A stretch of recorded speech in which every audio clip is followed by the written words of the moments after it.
تو اس لیے حضور صلی اللہ علیہ وسلم کا نام مبارک محمد رکھا گیا۔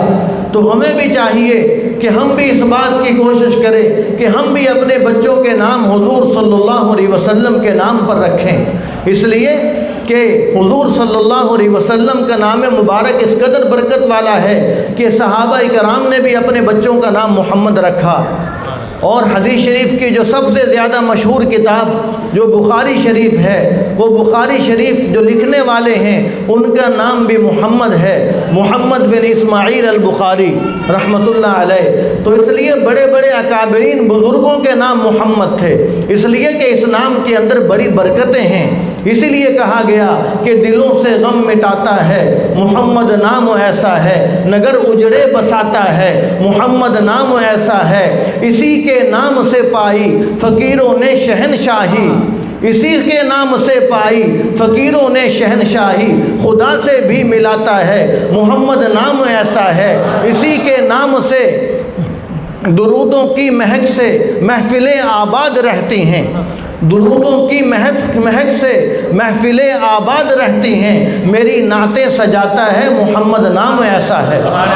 تو حضور صلی اللہ علیہ وسلم کا نام ہی ایسا ہے کہ وہ جہاں پر بھی لیا جائے گا، نعتوں کے اندر لیا جائے گا یا بچوں کا نام رکھا جائے گا، جہاں پر بھی حضور صلی اللہ علیہ وسلم کا نام آ گیا وہاں پر برکتیں ہی برکتیں ہو جائیں گی۔ اور حضور صلی اللہ علیہ وسلم کی پرورش کے لیے اللہ تبارک و تعالیٰ نے جس دائی کا انتخاب کیا اس دائی کا نام کیا ہے؟ حلیمہ سعدیہ۔ دائیاں تو اور بھی بہت ساری تھیں، ان دائیوں کی نسبت میرے پیغمبر کے ساتھ نہیں ہوئی، اللہ تبارک و تعالیٰ نے ان کا نام و نشان مٹا دیا۔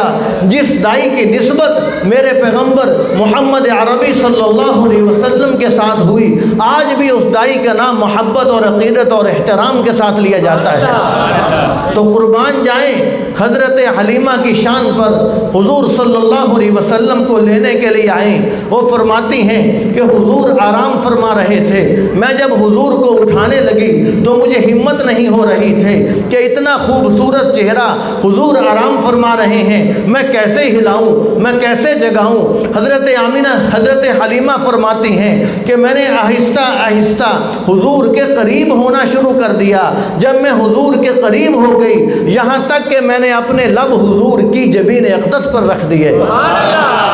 میں نے اپنے ہونٹ حضور کی پیشانی پر رکھ دیے، میں نے بوسہ دیا۔ جب میں نے بوسہ لیا حضور صلی اللہ علیہ وسلم نے اپنی آنکھیں کھولی اور آنکھیں کھول کر دیکھا کہ میری ماں آئی ہے، حضور صلی اللہ علیہ وسلم مسکرا دیے۔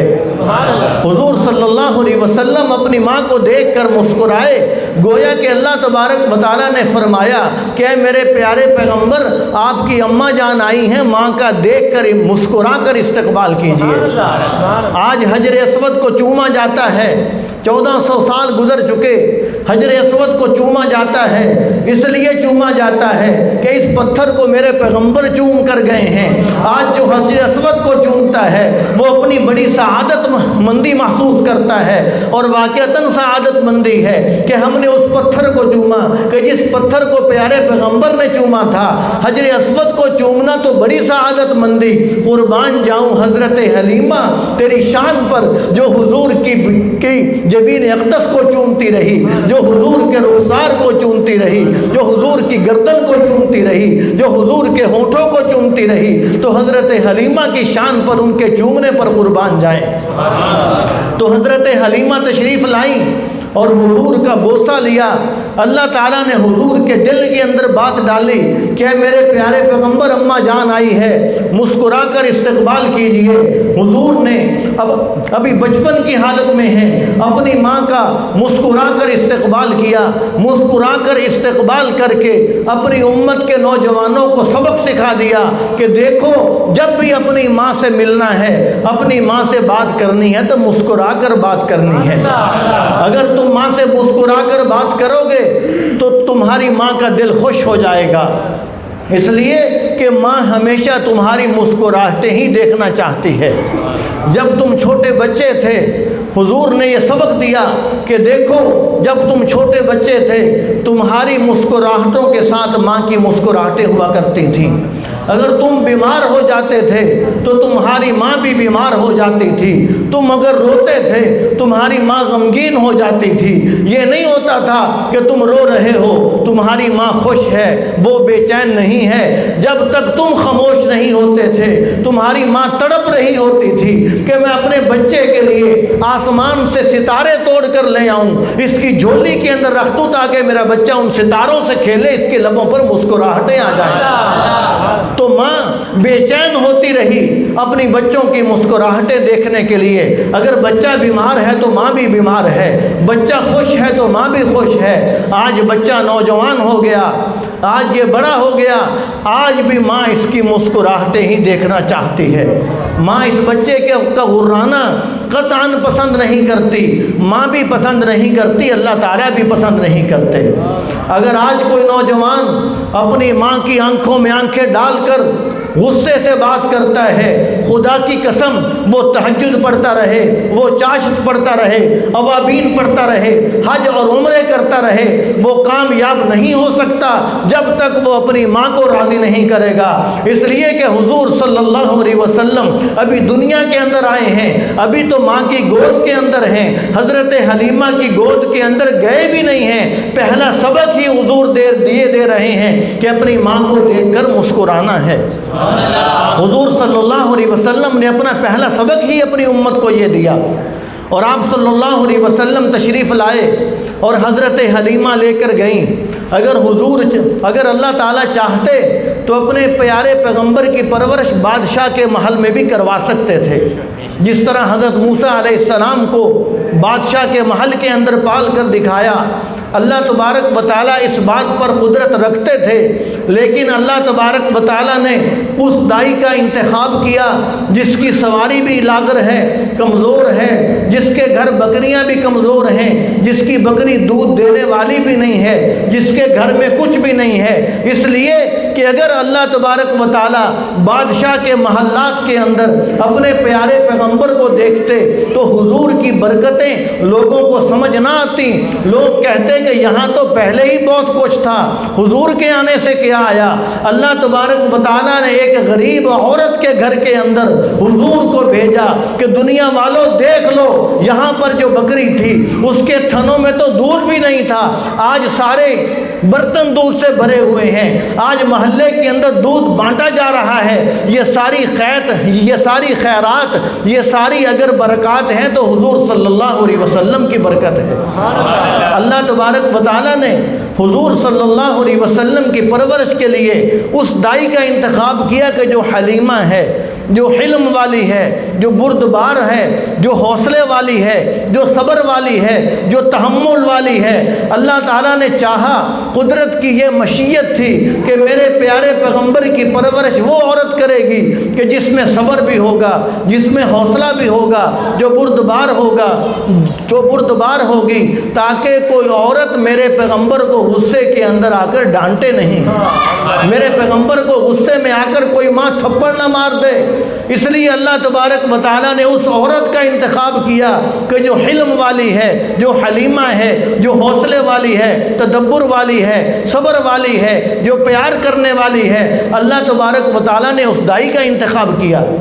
تو آپ صلی اللہ علیہ وسلم کو اللہ تبارک و تعالیٰ نے جو بھی چیز عطا فرمائی، اعلیٰ عطا فرمائی۔ اگر آپ صلی اللہ علیہ وسلم کے حسن و جمال کو دیکھا جائے تو حضرت آمینہ نے کہا، حضرت حلیمہ نے کہا، حضرت عبد المطلب نے کہا کہ ہم نے اس جیسا خوبصورت بچہ کہیں نہیں دیکھا۔ تو جبرائیل علیہ السلام نے بھی اللہ تبارک و تعالیٰ سے اجازت مانگی کہ یا رب العالمین، حضور صلی اللہ علیہ وسلم کی شان بیان ہو رہی ہے، میں بھی جانا چاہتا ہوں اس شان، حضور کی شان کی محفل کے اندر میں بھی حاضری لگوانا چاہتا ہوں۔ دیکھو آمینہ نے بھی بڑی پیاری شان بیان کی، حلیمہ نے بھی بڑی پیاری شان بیان کی، عبد المطلب نے بھی بڑی پیاری شان بیان کی۔ جو بھی آتا ہے حضور کی شان بیان کر کے چلا جاتا ہے۔ جبرائیل نے بھی اجازت مانگی کہ یا اللہ میں بھی جا کر حضور کی اس محفل کے اندر اپنا حصہ ڈالنا چاہتا ہوں۔ جبرائیل علیہ السلام تشریف لائے اور آ کر کیا کہا، جس کا ترجمہ کسی نے فارسی کے اندر کیا کہ آفاقہا گردیدام مہرے پتاں ورزیدام بسیار خوباں دیدام لیکن تو چیزیں دیگری۔ فرمایا کہ یا جبرائیل فرمانے لگے، فرمایا کہ اے لوگو تم نے تو صرف دنیا دیکھی ہوگی، مجھ سے پوچھو کہ جس نے مشرق مغرب دیکھا ہے، جس نے شمال جنوب دیکھا ہے، جس نے جنت دیکھی ہے، جس نے جنت کی حوریں دیکھی ہیں، جنت کے غلمان دیکھے ہیں، اللہ تبارک و تعالیٰ کی قدرت کے شاہکار میں نے دیکھے ہیں، میں نے اللہ تبارک و تعالیٰ کی قدرت کے بڑے بڑے نظارے کیے، میں نے کہیں اس جیسا حسین بچہ نہیں دیکھا، تم دنیا میں کہاں دیکھ لیتے؟ تو اللہ تبارک و تعالیٰ نے فرمایا کہ جبرائیل تو نے اپنے پیغمبر کی، تو نے میرے پیغمبر کی شان بیان کی، تو ان کو میری طرف سے بھی بتلا دو کہ اے میرے بندو، اے جبرائیل، اے فرشتو، تم اس جیسے خوبصورت کیسے دیکھ لیتے؟ میں نے اس سے بڑھ کر حسین کسی کو پیدا ہی نہیں کیا۔ جس کو حضرت حسان بن ثابت رضی اللہ تعالیٰ عنہ نے فرمایا کہ وَأَحْسَنَ مِنْكَ لَمْ تَرَ قَطُّ عَيْنِي وَأَجْمَلَ مِنْكَ لَمْ تَلِدِ النِّسَاءُ خُلِقْتَ مُبَرَّأً مِنْ كُلِّ عَيْبٍ كَأَنَّكَ قَدْ خُلِقْتَ كَمَا تَشَاءُ۔ حضرت حسان بن ثابت رضی اللہ تعالیٰ عنہ وہ شخصیت ہیں کو جو حضور کی شان بیان کیا کرتے تھے، نعت خواں تھے۔ حضور صلی اللہ علیہ وسلم اپنے ممبر پر بٹھاتے کہ حسان ادھر بیٹھو ذرا مجھے نعت سناؤ۔ جب کافر حضور کی گستاخی کرتے، جب کافر حضور کو برا بھلا کہتے، حضور غمگین ہو جاتے، حضور پریشان ہو جاتے، پھر حضور حضرت حسان کو بلاتے کہ حسان میں نے آج لوگوں کی بہت سنی ہے، آج میرا دل ٹوٹا ہوا ہے، آج میں غمگین ہوں، ادھر آؤ میری ممبر پر بیٹھو اور ذرا مجھے میری نعتیں سناؤ۔ حضرت حسان قربان جائیں تیرے ایک ایک لفظ پر کہ تو وہ شاعر ہے، تو وہ جو نعت خواں ہے کہ جو حضور صلی اللہ علیہ وسلم کو دیکھ کر نعتیں سنایا کرتا تھا۔ اور حضور صلی اللہ علیہ وسلم نے حضرت حسان سے نعت سنی اور خوش ہو کر اپنی کملی مبارک حضرت حسان کو ہدیے کے اندر دے دی۔ حضور صلی اللہ علیہ وسلم نے خوش ہو کر، آج لوگ اعتراض کرتے ہیں کہ نعت خان کو پیسے دیے گئے، ٹھیک ہے نعت خان کو ڈیمانڈ نہیں کرنی چاہیے، حضرت حسان نے ڈیمانڈ نہیں کی تھی کہ مجھے اتنے پیسے دو گے تو میں نعت سناؤں گا، اتنے پیسے میں پہلے ایڈوانس میں جمع کراؤ پھر میں نعت سناؤں گا۔ حضرت حسان نے ڈیمانڈ نہیں کی تھی، ان کا مطالبہ نہیں تھا، لیکن حضور نے خوش ہو کر اپنی کملی مبارک حضرت حسان کو ہدیے میں دی۔ تو اس سے ہمیں یہ سبق ملا کہ دنیا کے نعت خوانوں کو چاہیے کہ وہ ڈیمانڈ نہ کریں، اپنی سعادت سمجھیں کہ ہمیں حضور صلی اللہ علیہ وسلم کی شان بیان کرنے کا موقع ملا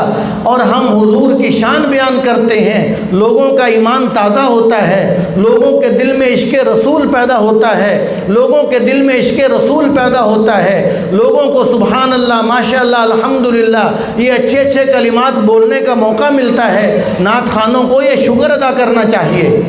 اور جب نعت خان ڈیمانڈ نہیں کرے گا، کوئی اپنی مرضی سے 1,00,000 روپے بھی نعت خان کو دے دے تو وہ یہ نہ سمجھے کہ میں نے شعر کا حق ادا کر دیا، اس لیے کہ نعت خان کو حضور نے اپنی کملی دی ہے، حضور سے کملی، حضور کی کملی سے قیمتی اور چیز دنیا کے اندر کوئی نہیں ہے۔ لیکن شرط وہی ہے کہ حضرت حسان نے ڈیمانڈ نہیں کی تھی، حضرت حسان کا مطالبہ نہیں تھا، حضور نے خود خوش ہو کر کوئی جو مرضی دے دے، لیکن جو ڈیمانڈ کرے گا وہ نعت خواں نہیں، وہ بزنس مین ہے۔ تو اس لیے ہمیں نعت خوانی کرنی چاہیے، جس طرح الحمدللہ یہاں پر بھی میں کسی شخص کے بارے میں نہیں کہہ رہا، الحمدللہ اکثر ہمارے دوست نعت خوانی کرتے ہیں، تو اگر کوئی ہو تو ویسے ضمناً بات آ گئی تو میں نے عرض کر دی۔ تو عرض کرنے کا مقصد یہ کہ حضرت حسان رضی اللہ تعالی عنہ وہ خوش نصیب شاعر ہیں جو حضور صلی اللہ علیہ وسلم کے سامنے شاعری کیے کرتے تھے، اور آپ صلی اللہ علیہ وسلم کی پرورش کے لیے حضرت شیمہ جو حضور صلی اللہ علیہ وسلم کی رضائی بہن ہیں، جو حضرت حلیمہ کی بیٹی ہیں، وہ حضور صلی اللہ علیہ وسلم سے پیار کیا کرتی تھیں، اور حضور صلی اللہ علیہ وسلم کو بکریاں چرانے اپنے ساتھ لے کر جاتی تھیں۔ اپنے بھائی کو اٹھا کر ساتھ لے جاتی۔ حضرت حلیمہ کہنے لگیں کہ اے شیمہ، تم اس پیارے محمد صلی اللہ علیہ وسلم کو ساتھ لے جاتی ہو، اتنا خوبصورت بچہ ہے، ہمیں احتیاط کرنی چاہیے، اس بچے کو زیادہ باہر نہ گھمایا پھرایا کرو، ہم نے جن سے لیا ہے ان کو واپس بھی کرنا ہے، خدا نخواستہ اگر اس بچے کو ہو گیا تو کچھ ہو گیا، ہم کیا جواب دیں گے؟ تو حضرت شیمہ فرماتی ہیں کہ اماں جان، جب میرا بھائی محمد میرے ساتھ جاتا ہے بکریاں چرانے کے لیے تو مجھے کچھ مشکل پیش نہیں آتی، تھوڑی دیر کے اندر ہی بکریاں چارہ چر کے میرے اس بھائی کے ارد گرد جمع ہو جاتی ہیں، بکریاں بھی اس کو تکتی رہتی ہیں، میں بھی اس کو تکتی رہتی ہوں۔ اور حضرت شیمہ فرماتی ہیں کہ جب میں اپنے اس پیارے لاڈلے بھائی کو ساتھ لے کر جاتی ہوں تو مجھے دھوپ کے اندر نہیں پھرنا پڑتا، جہاں جہاں یہ بھائی میرے ساتھ جاتا ہے بادل بھی میرے ساتھ ساتھ چلتے ہیں، بادلوں کا سایہ مجھے میسر ہوتا ہے، لہذا مجھے منع نہ کیجیے۔ حضرت شیمہ حضور کی رضائی بہن حضرت حلیمہ کی بیٹی حضور کو لوری دیتی کہ ربنا ابقِ لنا محمدا، ربنا ابقِ لنا محمدا، کہ ہمارے رب ہمارے اس بھائی کو باقی رکھ، ہمارے اس بھائی کو باقی رکھ۔ کیوں لوری دیتی اور ساتھ یہ دعا مانگتی کہ میرے اس بھائی کو باقی رکھ تاکہ میرا بھائی اتنا خوبصورت ہے، میں اس کی جوانی کو بھی دیکھوں، میں اس کے بڑھاپے کو بھی دیکھوں، میں اس کی شان و شوکت کے دیکھوں، میں اس کے حسن و جمال کو دیکھوں، میں اس کے یاروں کو دیکھوں، میں اس کے تذکرے سنوں کہ میرے بھائی کے اب اتنے تذکرے ہوتے ہیں، جب بھائی بڑا ہوگا تو کیا ہوگا۔ اس لیے کہ ایک بہن جب اپنی بھائی کے کمال کو دیکھتی ہے تو وہ بہن خوش ہو جاتی ہے۔ ہر بہن یہی چاہتی ہے کہ میرے بھائی کے چرچے باہر لوگوں میں ہونے چاہیے، بہن اپنے بھائی کو اچھے لفظوں میں اس کے بھائی کو یاد کیا جائے، بہن یہ سننا چاہتی ہے۔ تو وقت گزرتا گیا، غزوہ حنین ہوا اور غزوہ حنین کے اندر 6000 قیدی تقریباً قید ہو کر حضور صلی اللہ علیہ وسلم کے پاس آ گئے۔ صحابہ کرام 6000 قیدیوں کو لے کر آ گئے۔ اب ان قیدیوں کے اندر حضرت شیمہ بھی تھی جو حضور صلی اللہ علیہ وسلم کو اٹھاتی تھی اور لوری دیا کرتی تھی کہ ربنا ابقِ لنا محمدا۔ اب ان قیدیوں کے اندر جب حضرت شیمہ آئی تو حضور صلی اللہ علیہ وسلم، اب باہر صحابہ ہیں، اب ان کی بہن حضرت شیمہ نے کہا کہ میں تمہارے پیغمبر کی بہن ہوں۔ صحابہ سے کہا، صحابہ نے آ کر حضور سے کہا کہ یا رسول اللہ، ایک باہر بوڑھی عورت ہے، وہ کہتی ہے کہ میں تمہارے پیغمبر کی بہن ہوں۔ حضور نے فرمایا کہ میرا تو کوئی بھائی نہیں، کوئی بہن نہیں، میں تو اپنی ماں کے پیٹ کے اندر تھا، میرا باپ فوت ہو گیا۔ فرمایا کہ اس کو بلاؤ تو صحیح۔ وہ صحابہ نے کہا وہ دعویٰ کر رہی ہے کہ میں تمہارے پیغمبر کی بہن ہوں۔ جب وہ تشریف لائیں اور آ کر اپنا تعارف کروایا کہ یا رسول اللہ، میں حلیمہ سعدیہ کی بیٹی ہوں، میرا نام شیمہ ہے، میں آپ کو لوری دیا کرتی تھی۔ حضور صلی اللہ علیہ وسلم نے جب یہ سنا کہ میری بہن آئی ہے، حضور صلی اللہ علیہ وسلم نے اپنی کملی مبارک زمین پر بچھا دی اور صحابہ سے کہا کہ میری بہن سے کہو کہ اس چادر کے اوپر بیٹھے، اس کے اوپر چل کر آئے۔ فرمایا کہ میں اپنی بہن کو عزت دے کر، اپنی بہن کو چادر کے اوپر بٹھا کر قیامت تک آنے والے مسلمانوں کو، اپنی امت کو یہ سبق دینا چاہتا ہوں کہ اگر بہن تمہارے دروازے پر آتی ہے تو اس کو عزت احترام کے ساتھ نمٹانا ہے، اس کی عزت کرنی ہے، اس کا احترام کرنا ہے۔ فرمایا کہ میں قیامت تک آنے والے مسلمانوں کو، اپنی امت کو یہ سبق دینا چاہتا ہوں۔ اور حضور نے اپنی بہن کی قدموں کے نیچے اپنی کملی بچھا دی، وہ یا ایھا المزمل والی چادر بچھا دی، یا ایھا المدثر جس کو قرآن میں اللہ تبارک و تعالیٰ نے کہا، وہ چادر حضور نے زمین پر بچھا کر اپنی بہن کو بٹھایا۔ فرمایا کہ دیکھو میں اپنی بہن کو کیسے عزت دے رہا ہوں۔ فرمایا کہ اگر اپنی امت کو سبق دیا کہ اگر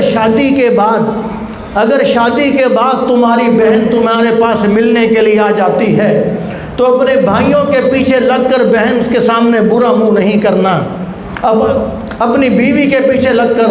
اپنے بچوں کے پیچھے لگ کر بہن کو بوجھ نہیں سمجھنا،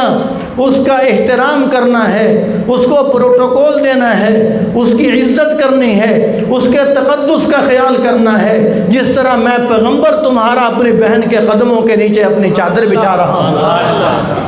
حضور صلی اللہ علیہ وسلم نے پھر پوچھا اپنی بہن سے کہ آپ رہنا چاہتی ہو یا جانا چاہتی ہو؟ تو حضرت شیمہ نے فرمایا کہ میں اپنے قبیلے میں واپس جانا چاہتی ہوں، اور حضور نے بڑے اعزاز و اکرام کے ساتھ تحفے تحائف دے کر اپنی بہن کو روانہ کرنا چاہا۔ حضرت شیمہ فرمانے لگی کہ میں اکیلی نہیں ہوں، میرے ساتھی کیا کہیں گے کہ یہ پیغمبر کی بہن نکلی، یہ خود تو بچ گئی، اس نے ہماری فکر نہیں کی۔ حضور صلی اللہ علیہ وسلم نے فرمایا کہ اے شیمہ، آج تیرے ساتھ میں سارے قیدیوں کو آزاد کرتا ہوں، اور اپنی امت کو یہ سبق دینا چاہتا ہوں کہ اگر بہن دروازے پہ آ جائے تو بہن کو خالی نہیں موڑا جاتا،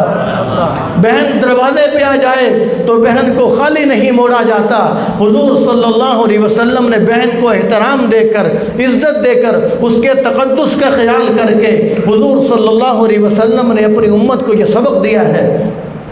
تو حضور صلی اللہ علیہ وسلم رحمت بن کر آئے ہیں اس دنیا کے اندر، تو جو جو حضور صلی اللہ علیہ وسلم کے ساتھ جڑتا گیا وہ حضور کی رحمت میں حصہ پاتا گیا۔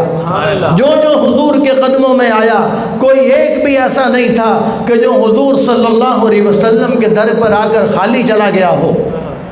تو اس لیے ہمیں بھی چاہیے کہ حضور صلی اللہ علیہ وسلم کے در اقدس سے جتنی زیادہ سے زیادہ ہو سکے ہم رحمتیں سمیٹیں، ہم رحمتیں حاصل کریں، اور آپ صلی اللہ علیہ وسلم کی رحمتیں اس قدر بے حد و بے انتہا ہیں کہ آج تک کسی نے یہ دعویٰ نہیں کیا کہ میں نے عشق نبی صلی اللہ علیہ وسلم سینے کے اندر بہت زیادہ بھر لیا ہے اور جگہ نہیں ہے، یا اور مجھے چاہیے نہیں۔ ہر ایک نے یہی کہا ہے، ہر ایک نے یہی کہا کہ جو حضرت مولانا احمد صاحب شعر پڑھ رہے تھے کہ ہر ایک نے یہی کہا کہ ہماری عمر تو ختم ہو گئی، ہماری صلاحیت ختم ہو گئی، لیکن حضور صلی اللہ علیہ وسلم کی مد و ثنا ختم نہیں ہوئی۔ تو اس لیے آپ صلی اللہ علیہ وسلم کی ذات ہم پر رحمت بن کر آپ صلی اللہ علیہ وسلم تشریف لائے ہیں، تو ہمیں چاہیے کہ حضور صلی اللہ علیہ وسلم کی رحمت میں سے ہم زیادہ سے زیادہ حصہ حاصل کریں، اور آپ صلی اللہ علیہ وسلم کی ہم کامل اتباع کرنے والے بن جائیں۔ ہمیں اپنی خوشی غمی کے اندر، شادی بیاہ کے اندر، ہمیں لباس کے اندر، اور نائی کی دکان پر جا کر، حجام کے پاس جا کر، کسی بھی دنیا کی جگہ پر جا کر ہمیں مغرب کی طرف نہیں دیکھنا چاہیے، ہمیں گنبد خضراء کی طرف دیکھنا چاہیے۔ ہمیں اس بات پر شکر ادا کرنا چاہیے کہ ہم حضور کے امتی ہیں۔ اللہ تبارک و تعالیٰ نے ہمیں حضور کی امت میں پیدا فرما دیا، ہم نے کوئی درخواست نہیں کی تھی، یہ صرف اللہ تبارک و تعالیٰ کا کرم ہے کہ اللہ تعالیٰ نے ہمیں حضور کی امت کے اندر پیدا فرمایا۔ تو جب ہمیں اس بات پر فخر ہے تو پھر ہم ڈرتے کیوں ہیں؟ پھر ہمیں ڈر کس بات کا ہے؟ ہم پھر پیچھے کیوں ہٹتے ہیں؟ ہم پھر مغرب کی طرف کیوں دیکھتے ہیں؟ ہم یہود و نصارہ کی طرف کیوں دیکھتے ہیں؟ ہم کافروں کی طرف کیوں دیکھتے ہیں؟ نائی کی دکان پر جا کر، حجام کے پاس جا کر، جب ہم